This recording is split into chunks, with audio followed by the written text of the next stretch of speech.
এলাম আমরা, রক্তাক্ত হলাম আমরা, শিক্ষা ব্যবস্থা ধ্বংস হচ্ছে, শিক্ষকদের জীবন জীবকে নিয়ে টানাটানি চলছে, আর তারপরে আমাদের নামে কেসটা দেওয়া হচ্ছে।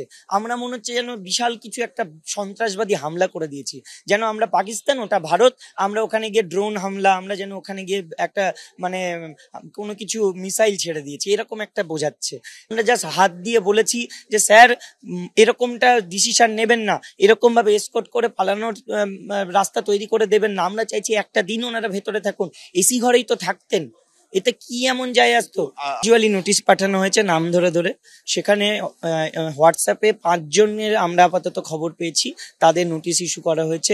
এই নোটিশে লেখা আছে 35/3 বিএনএসএস সেকশনের আন্ডারে তাদের মামলা রুজু করা হয়েছে। তো আমরা লয়ারদের সাথে কথা বলেছি, এটা পদক্ষেপ আমরা কিভাবে নেব না নেব লয়ার যেভাবে বলবে সেভাবে এগোবো।